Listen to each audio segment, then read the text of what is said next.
Namo tassa bhagavato arahato samma sambuddhassa.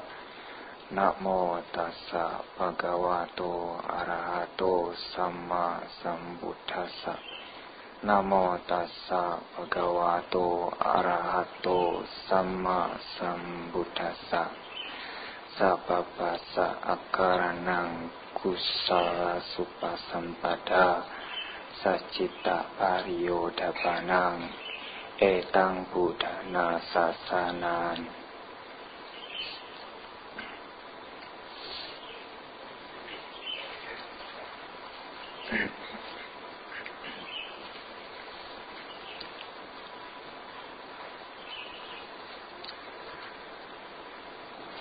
Saudara-saudara yang berbahagia, saya ucapkan Satyahutu Namo Buddhaya.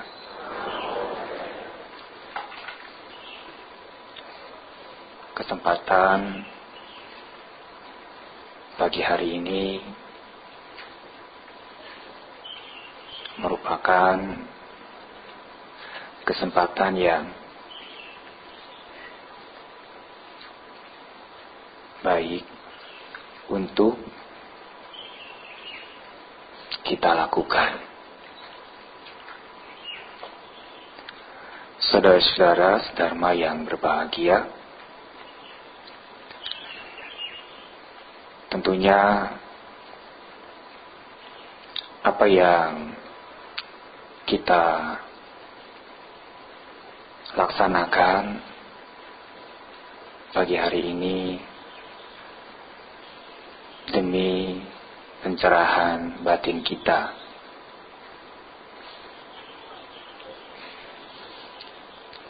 Dalam keseharian kita terkadang mengalami kesulitan. Kesulitan-kesulitan ini yang membebankan kita. Kita merasa hidup ini tidak ada rasanya. Dikala kita tertimpa derita,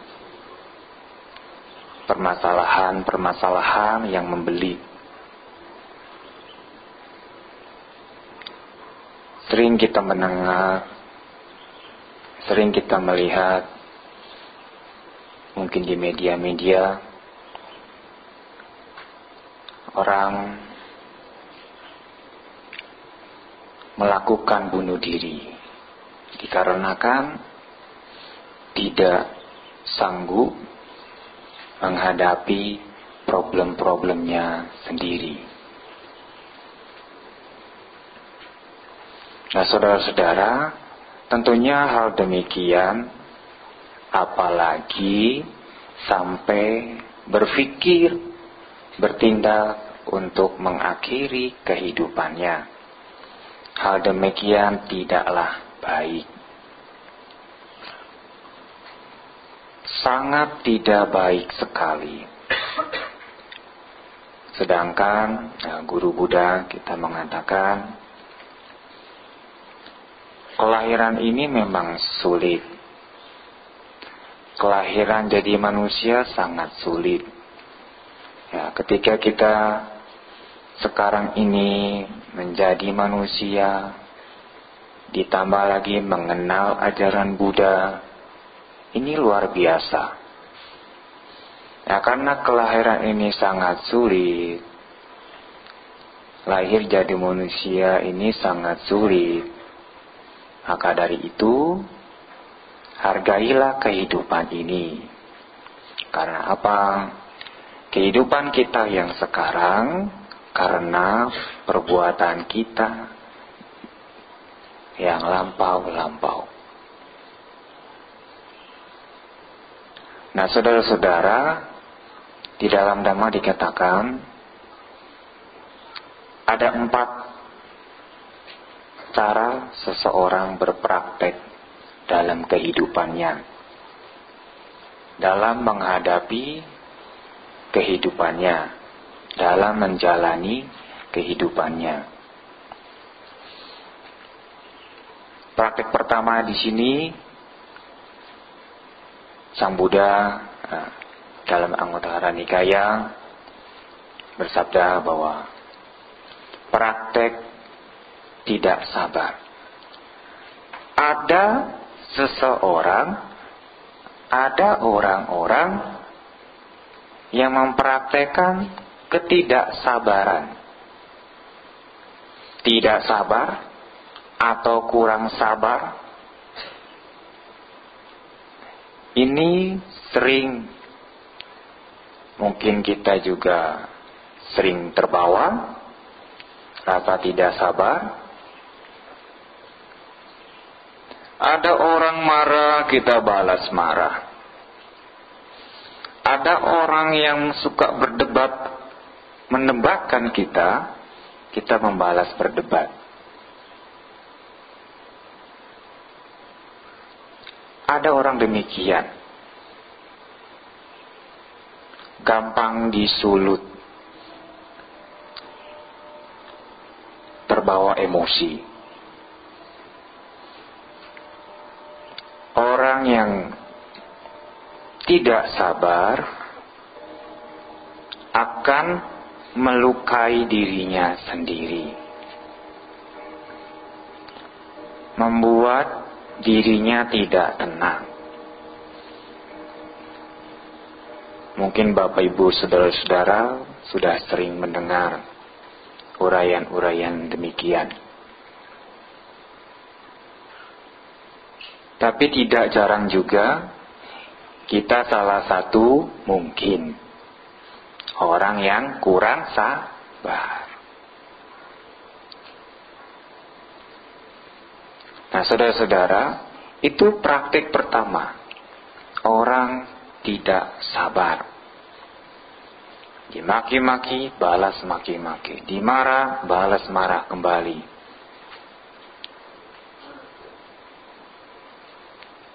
Tentunya hal demikian tidak perlu diikuti.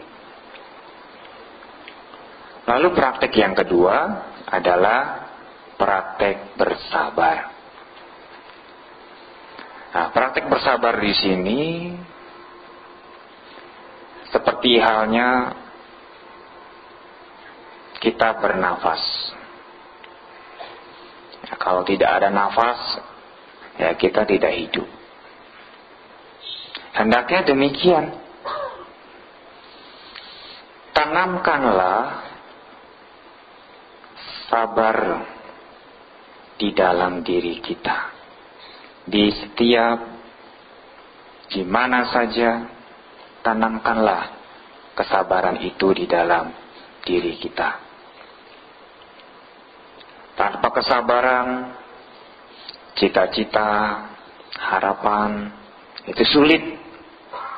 Ya, sulit dicapai. Sulit digenggam. Bapak Ibu Saudara mungkin punya usaha, punya bisnis, punya keluarga, apalagi yang berhubungannya sudah lama, 70 tahun mungkin, ya, memiliki keluarga. Nah, itu tidak mudah. Kalau tidak percaya, tanya kakeknya, bagaimana bisa langgeng sampai 70 mungkin, 80 tahun pernikahan. Ya pasti di sana ada kesabaran. Nah, saudara-saudara, kita sebagai umat Buddha tentunya bukan hanya sekedar bersabar. Nah, bersabar di sini, nah, kita harus terampil menggunakan kesabaran. Banyak orang yang tidak terampil menggunakan kesabaran, menjalani kesabaran. Ketika ibu bapak dihadapi sebuah masalah, timbul reaksi-reaksi yang menolak. tentunya bagi orang yang terampil dalam menghadapi sebuah masalah, dia mengutamakan kesabaran. Yang sudah lama ya tidak punya kekasih, harus sering-sering bersabar. Sudah kelamaan bersabar Bante, sampai dibilang perjaka tua. Yang gak akan dapat orang sabar diam saja. Ya. Nah, ini namanya tidak pandai mengelola kesabarannya sendiri. Saya ingin sukses Bante, saya sudah sabar, tapi kok tidak sukses-sukses. Malah semakin susah hidup saya. Ya, ini tidak pandai menggunakan kesabarannya. Sabar menanti akibat buah dari perjuangannya. Bukan hanya sabar ketika berjuang. Yang ketika berjuang mengalami kegagalan, akhirnya padam, tidak bangkit lagi. Tapi kalau orang-orang sabar menanti buah dari perjuangannya, dikala dia gagal, dia bangkit lagi. Sebelum apa? Sebelum mendapat buah-buah dari perjuangannya.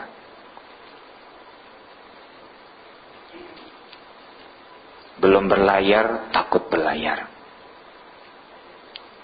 Nah, inilah. Nah, saudara-saudara, tentunya hal demikian tidaklah gampang. Untuk bersabar tidaklah gampang. Duduk tenang mendengarkan khotbah belum tentu tenang. Ya, tapi kalau nonton bola berjam-jam, kuat. Tapi suruh meditasi 5 menit, kayak cacing. Ya, nah, ini bisa dibedakan. Yang bersifatnya menyenangkan, yang bersifatnya menghibur, orang itu rela bersabar lama-lama. Yang bersifatnya kepentingan batin, salah satu contohnya bermeditasi. Kenapa Bante?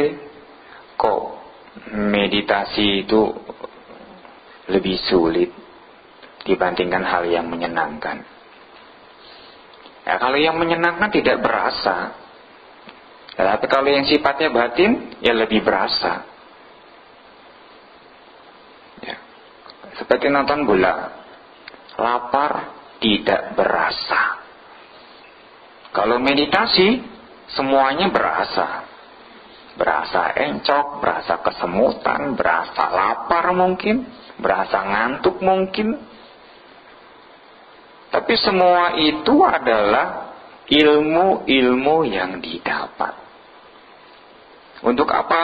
Untuk kedewasaan pikiran kita, mental kita, kekuatan mental kita. Tidak perlu ngeles, tidak perlu privat.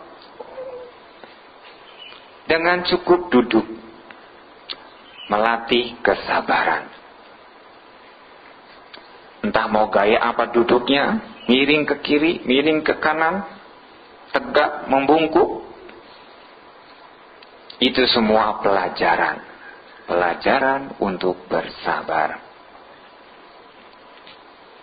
Tapi jangan sampai nanti tiba-tiba hujan, para ibu bapak duduk, kata Bante sabar. Habis kehujanan pilek sakit kepala. Ntar yang disebut-sebut Bantenya, kata Bante harus sabar. Ini tidak memposisikan kesabaran dengan terampil. Ya, kalau hujan ya bangun, cari tempat berteduh. Ya, bangun. Ini kesabaran yang terampil. Tentunya dilandasi oleh kebijaksanaan. Jalan di pinggir jalan, lalu nyebrang jalan raya, pelan, mati. Kenapa ditabrak? Jalan raya rame pelan-pelan, kata Bante, sabar.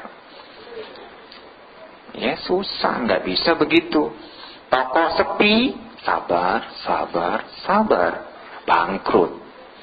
Ya, tidak memposisikan kesabaran itu dengan baik. Toko sepi, usaha sepi, memang resep awal itu harus bersabar. Nah, ketika bersabar, seseorang bisa menimbulkan, bisa memunculkan hal-hal positif di dalam dirinya. Nah, kalau orang tidak sabar, ya sudah. Yang tadinya timbul pemikiran positif, gagasan-gagasan baru, jadi tidak timbul. Karena apa? Yaitu tidak sabar. Nah, kita tidak maju-maju. Begini pun dengan mendengarkan dhamma. Sabar. Walaupun mungkin udah ada tanda-tanda manggut-manggut, ya itu tetap sabar. Nah inilah, jadi tidak mudah. Buddha guru kita pernah mengatakan bahwa kesabaran adalah yang paling tinggi. Ya, tanpa kesabaran sulit dicapai.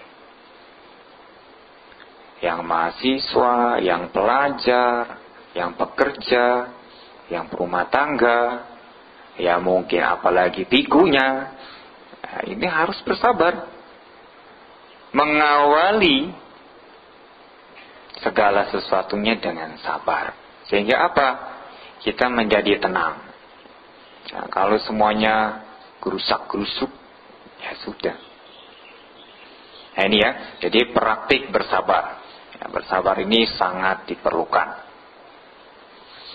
Lantas yang ketiga, praktek menjinakkan. Ya, jangan menjinakkan, bisanya menjinakkan kucing, ya, menjinakkan dogi. Ya, tapi kita harus menjinakkan. Ya, menjinakkan diri kita sendiri. Dikala melihat, dikala mendengar, dikala mengecap, dikala kontak, dikala berpikir.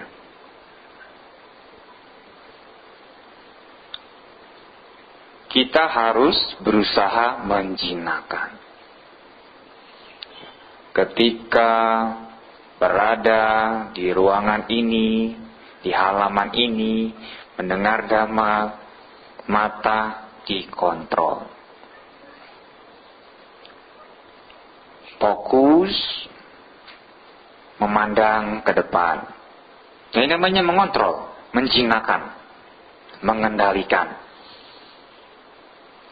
Tapi kalau saudara-saudara ketika mendengarkan, lantas lihat bunga-bunga, lihat semut-semut merayap, ya sudah, konsentrasinya buyar. Nah ini mengendalikan mata, ya, melihat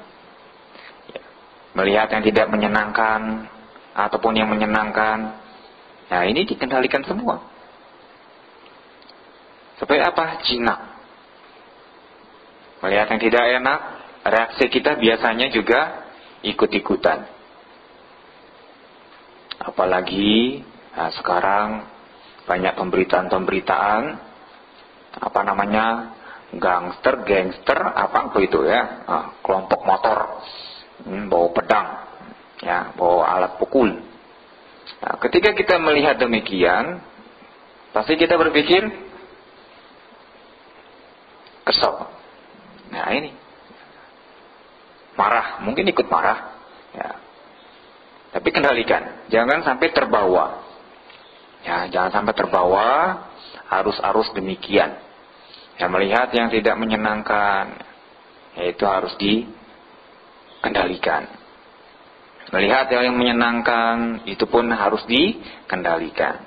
Apa yang kita lihat yang menyenangkan, yaitu tidak selamanya permanen. Ya, masih bisa berubah-ubah.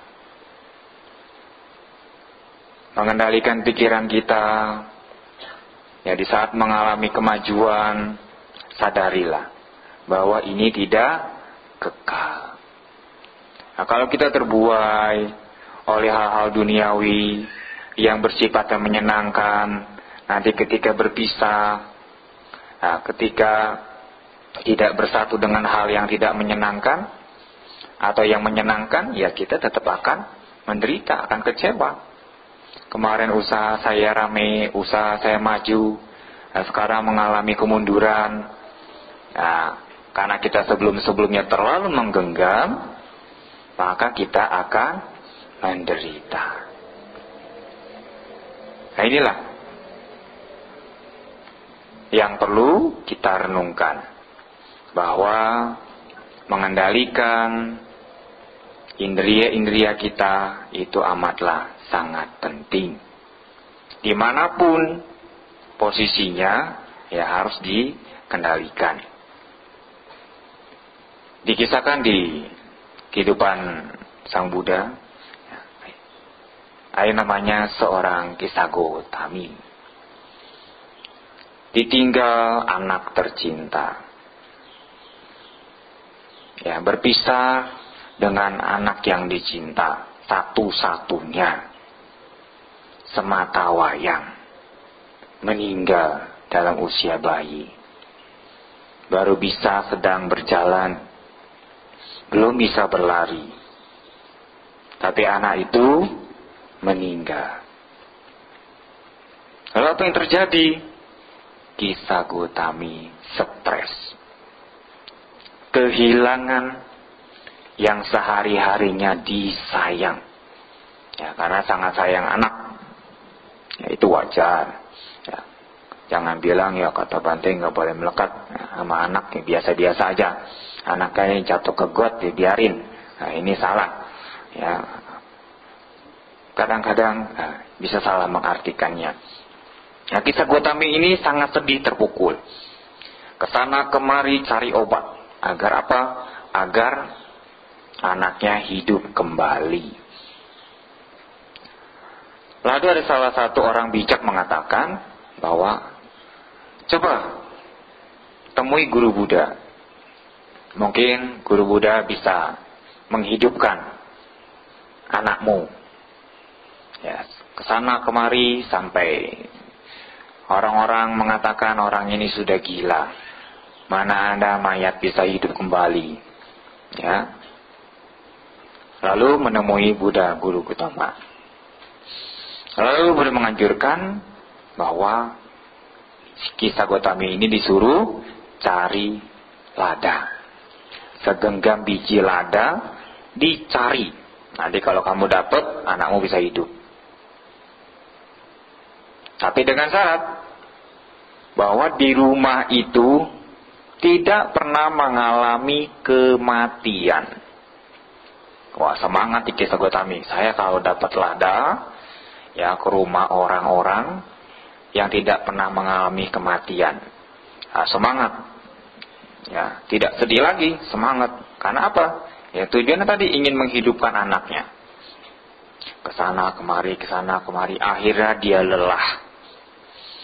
Ya, dia lelah. Timbul perenungan bahwa apa yang digenggam, ya seperti tadi anaknya, sayang sama anaknya, ternyata tidak mungkin digenggam selamanya. Nah, dari situ, nah, mengendalikan pikirannya, memusatkan pikirannya, ya, Kisah Gotami menjadi tenang. Karena apa? Karena melihat, ya, belajar dari apa yang dia alami, timbul perenungan-perenungan. Nah inilah, jadi ketika ada kesedihan, ketika ada beban yang sangat berat, janganlah menganggap kesedihan dan beban itu terlalu dalam, terlalu berat. Karena apa? Karena hal demikian tidak kekal. Ya, seringkali seseorang semakin terpuruk karena dia menganggap masalahnya paling besar. Padahal ketika kita mengalami penderitaan, masih ada yang jauh lebih susah dari kita. Ya, seperti contohnya, ini kisah nyata di negara Cina. Ya, penjual seorang penyandang cacat, ya, penjual baju Gyeongsam. Apa itu? Ya, baju adat Cina, ya, tradisi Cina, Tiongkok. Dia penjual baju, internet tersukses nomor 1. Nah, ini dia cacat. Ya, tangannya ya kaku, cara berbicaranya juga kaku, jalannya kaku. Karena apa? Ketika dia lahir, bukan kepalanya dulu, tapi kakinya. Nah, 2 jam proses dikeluarkan. Setelah dikeluarkan, tidak ada napasnya. Nah, sama dokternya, diangkat kakinya, gini-gini kan.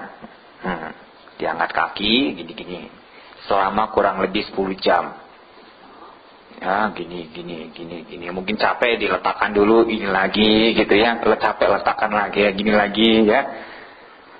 Hingga akhirnya, bayi itu menangis. Wah, luar biasa. Mungkin bukan tidak ada napas, ya. Mungkin napasnya nggak kelihatan, ya. Nggak keendus atau apa, ya. Jadi 10 jam.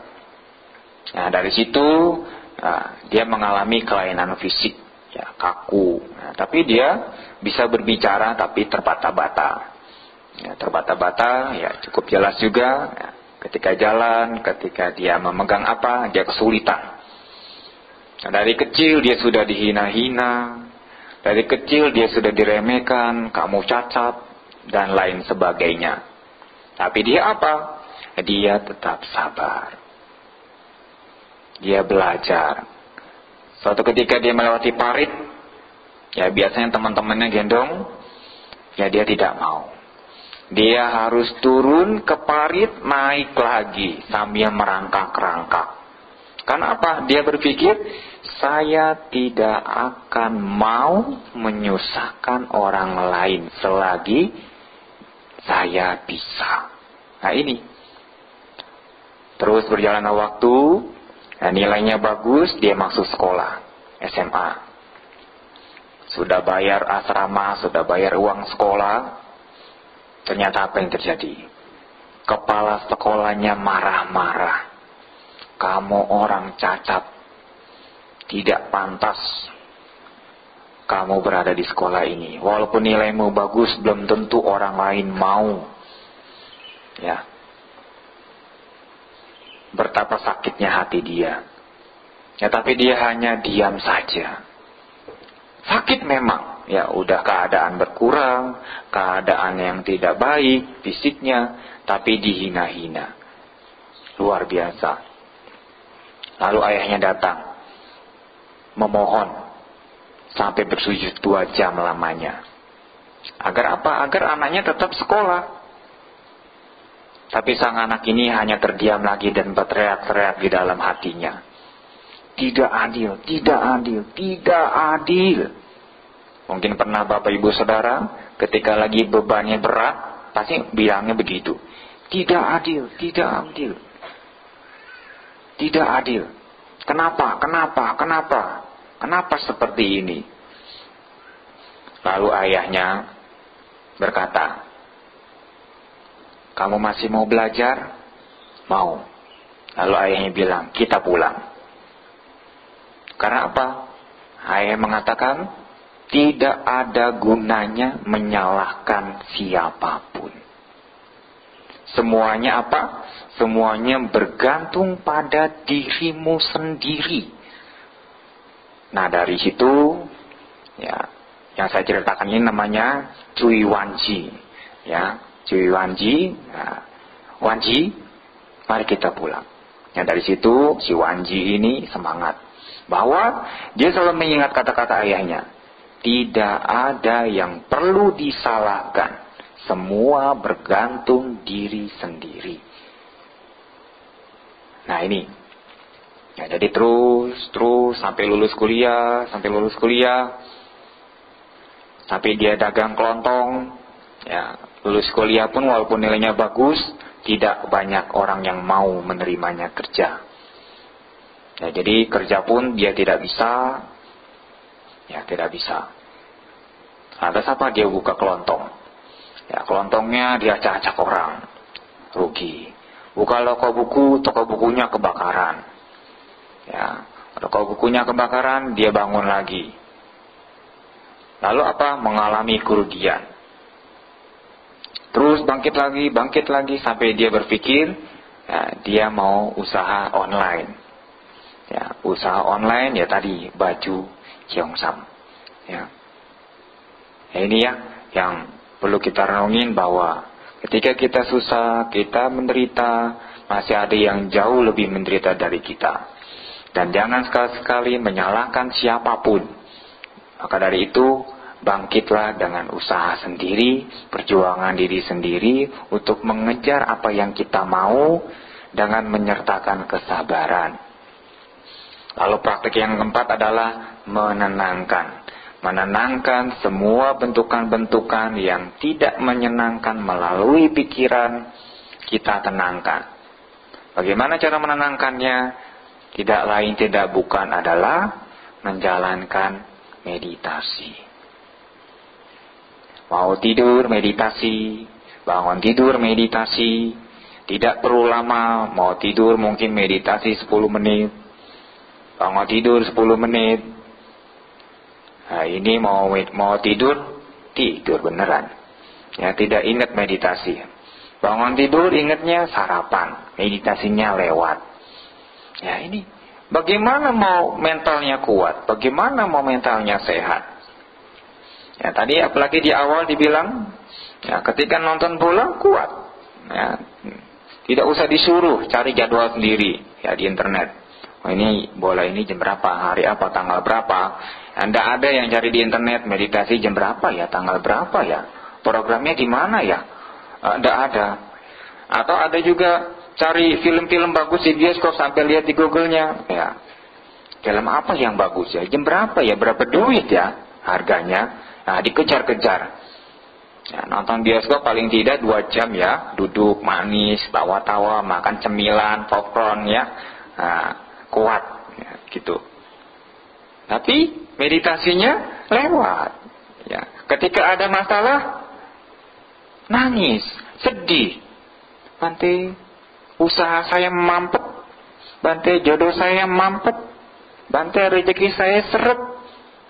Nah, ketika senang nggak ada keluhannya. Nah, inilah ya, jadi menguatkan kita adalah meditasi. Jadi meditasilah dengan penuh kesabaran. Janganlah meditasi untuk kesenangan-kesenangan, mencari ketenangan-ketenangan. Tapi meditasi itu adalah untuk memperkuat mental kita dalam hal menghadapi sebuah masalah kehidupan. Ya, kalau pikirannya nggak benar, ya nanti hidupnya makin berat. Ya, karena penderitaan itu bukan hanya dari luar saja. Duduk saja bisa kesel sendiri, itu kan menderita. Duduk sendiri saja kesel, main HP sendiri kesel. Ya, kok kesel berarti main HP? Iya, touchscreen-nya error. Ya, mau ngetik ini hurufnya ini loncat. Nah, akhirnya dia marah-marah sendiri. Atau ibu-ibu masak di dapur, ya, motong tangan kepotong. Akhirnya ngomong-ngomel sendiri. Dasar ini, dasar itu. Padahal dirinya sendiri yang kurang perhatian. Ya, kurang bersabar. Ya, karena buru-buru. Ya, atau yang buka toko, ya, karena buru-buru, ya kegencet tangannya, kesel sendiri. Ya itulah. Ya, jadi menyertai kesabaran di dalam setiap tindakan itu perlu. Tapi lebih perlu juga adalah terampil dalam menerapkan kesabaran. Ya, seperti tadi di awal dibilang, ketika hujan mendengarkan ceramah, ya jangan duduk terus, kuyup nanti basah. Nah, ketika nyebrang jalan, ya kalau waktunya buru-buru, ya jalan buru-buru. Nah, jangan bersabar terus, udah tahu merah, sabar, ya repot. Ya, seperti itu. Waktunya puja bakti, udah mau mulai, sabar, jalan pelan-pelan. Nah, ini salah memposisikan. Ya, nah, ketika waktunya bersabar, dia tidak bersabar.